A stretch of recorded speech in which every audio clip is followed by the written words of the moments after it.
Hey all, you're getting cell phone footage because I forgot my camera. I wasn't even going to record this, but I'm at the Junkyard. I was looking for a bumper for the Prius and those front trim parts, but came across a Gray Marquis sedan with what appears to be completely rust-free front fenders. The fenders on my wagon are rotted to crap, so I'm going to try and get these off. Hopefully they'll be as nice underneath as they look from the top. From the crud on it, this thing looks like it's been sitting somewhere without being driven for a very long time. That may be why they survived. Alright, got the fenders off. That was a miserable experience. I had to borrow an 8mm from someone else because I didn't have one, and most of the places the screws are mounted to on the car were rusted, even though these fenders are basically rust-free. This one has no significant rust. There's some surface rust and stuff down here, but nothing significant. This one has the same minor rust at the bottom, maybe slightly crunchier. And then, can't show you it, but basically the seam where these two meet, the inside, this panel's got rust that is coming through a little bit there, but that's an inside panel, so that'll be easy to cut out if I have to, if I can't just fix the rest. So yeah, good score. And here we are back home with the fenders. Haven't had a chance to clean them or anything. It's a couple days later, but I've just been busy with other stuff. But basically, here's a better look at them. They both have this kind of rust at the bottom, which is, they both have this kind of rust at the bottom, which is, you know, significant but not a big deal. Like, there's a little bit of rot there, there's a tiny little bit of rot there, but 99% of this is all solid down here, which is way better than what I've got. And what is here is very easily fixable. Most of this surface rust here can be removed with a vinegar bath and some scrubbing, so this should be able to be, I might need a patch or two here, maybe one here. I can't tell if this is a rot hole or not, but overall that's no big deal. This area on the other one had no rot under it, so I'm assuming similar there. And then similar kind of situation here, except actually even better. This is all just surface rust, you know, deep chunky surface rust, but surface rust, so that's all easily removable too. You can see a little bit of rust in and all through here. That's not a big deal. I'll show you that, you know, that's rusty, but again, not a big deal. And this one has the same kind of thing. There's surface rust up here. This is a little bit crunched right here because the car had something land, like a tree or something, land on the hood in this area and bent the radiator support, which bent this, but that'll be 5 minutes of hammering, if that. This seam right here on the inside is pretty rusty. Like, there's a ton of surface rust and it's bursting out through over here, but I'm pretty sure, again, some judicious scraping and some vinegar bath and or other rust dissolver will get that all out. And then this will need a patch here, and there might be a few other little patches, but compared to what's on the car, so much better. But I'm not sure exactly when I'm going to get to making these go on the wagon, and that is because there's going to be a little bit of work there. So why I bought those: this is rotted, this is rotted, there's rot here and here. This is the better fender. That rot is barely visible. The whole inside of the lip is kind of rotted. On the other side, there's a hole over here. There's multiple holes up here. So I can fix them, but it's kind of not worth it. So what I'm going to do with those fenders once I get them rust free is I'm going to have to drill the holes for the upper and lower trims and then figure out what I'm doing about the wood grain. I can buy more of this wood grain, but obviously if I put fresh wood grain on the fender, it'll look weird against the rest of the car. And putting wood grain on the whole car is a little fraught because this is all cracked and everything. I can't just put fresh wood grain over top of it because the texture will come through. It'll look all strange and weird. So my two thoughts are, with these fenders, take the trim off of them, take a really good high-resolution photo of them, and see if I can get a vinyl place to print that onto a new piece of vinyl that I can just stick onto the fender so that I'll have this effect, you know, literally duplicated. The other possibility is seeing if one of my artist friends wants to like do a faux painting of this look onto the new one. Like, I don't necessarily need it to be perfect, but, you know, carry this aesthetic overall look over. I don't know, we'll find out which one it is. Worst case, I drive around with just that area painted brown, because it is brown under the vinyl, until I figure out what I'm doing with it. but it'll save me so much work fixing all the problems and give me a better result at the end that it's well worth dealing with trying to figure out how to make the wood grain part look right.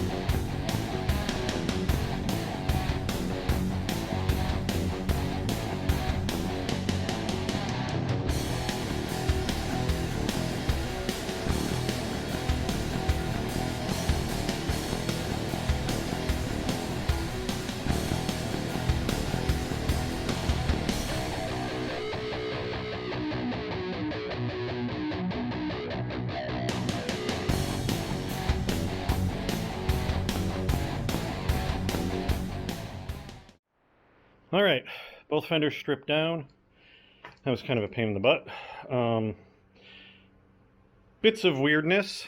This front little gator thing here, this is not the other fender, I think, and the 3 studs that had been attached to the front header panel, fascia, whatever you want to call it, those were ASE fractional thread, and the 3 that held this light in were fractional thread. The rest of the bolts were metric, and then also that light on the other one was held in by screws, where it was held in by fraction-headed bolts on this side. So that was very strange. It was very confusing for a bit, but everything's off of this except for the like little mount clips at this point. There is a dent. This area, like, this looks right, but I think the door got opened too hard or something, and like kinked this area forward, because there's a kink here, this kink here. I hit it with a hammer hoping it would just pop back out, but no such luck. Not super worried about that. One, because I probably can fix it, but even if I can't, it's going to be in the wood grain. It's not going to be super visible. It's because it's not going to be glossy paint. There's a little rot hole here, but nothing compared to what the other fender is like. So no big horrifying surprises. And both of these are now stripped down. I'm going to hit them with the pressure washer inside and out, try and get all the crud off of them, because all this is like moss or lichen or something growing all over it. The car clearly sat for quite a while. And then go forward from there. All right, so I've been soaking the bottom of these in a vinegar bath, and it's doing a pretty good job. You can sort of see I'm starting to get all that rust off. The only downside of vinegar baths is the area right above the level of your vinegar will like develop extra rust isn't the right word, but yeah. So you'll end up with like a very hard line, but this helped me get a lot of this off. It's going to go back in and soak a little bit more. So yeah, making good progress. Like it's bubbling away. Very happy. Well, not bubbling away, but it's doing its thing. Very happy with that. So this is going to go back in for another soak. I'm going to pull that one out to give it a quick scrub to knock off the loose stuff, and continue on. There is rust right here.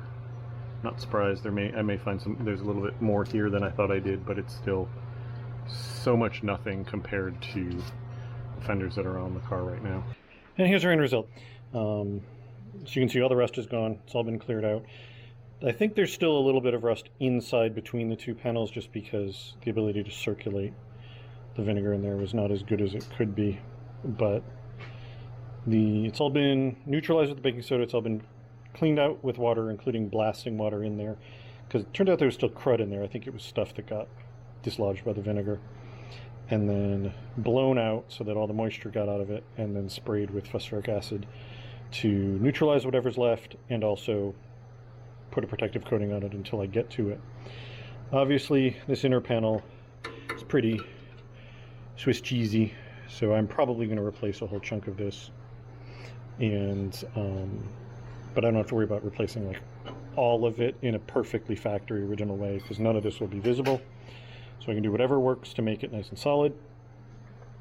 And then when I'm done with the metal repair here, I'm just going to flood rust-proofing paint down in through here with the fender standing up, so it just pours out of everywhere, jam it in, so that this whole area is just basically filled with rust-proofing paint, so there's no place for rust to form once it's dealt with. But at least now I honestly know what I have here. So you can see I knew already the bottom is a little thin and crunchy, but I can just cut these sections out and weld metal in if I decide it bothers me enough. The other one, now the other side, the inner panel's a little bit better. Like this side of the inner panel's all solid, but the outer panel's worse on this side. So the only rust on the inner panel is the stuff you can see from this side, but this is all gone, and this corner is all gone, inner and outer structure. But again, that's all really easy to repair. Remember, the one I'm replacing is missing the outer panel, like from here down, basically. I don't know what it's got for inner structure, but probably not much. So this is nothing by comparison. And there are the fenders, stored away until I get to that project. But now at least all the rest had at least a basic treatment on it, and I know what I'm up against. So the next stage will be that much easier and faster. Nothing for the fender project for right this moment, because I'm just not ready to dig into putting them on this car, and I don't want to drive around with mismatched fenders until I get around to it. But you'll see them again. We'll get back to that as soon as we get through the rest of the list of ridiculous projects I have. Talk to y'all later. Bye.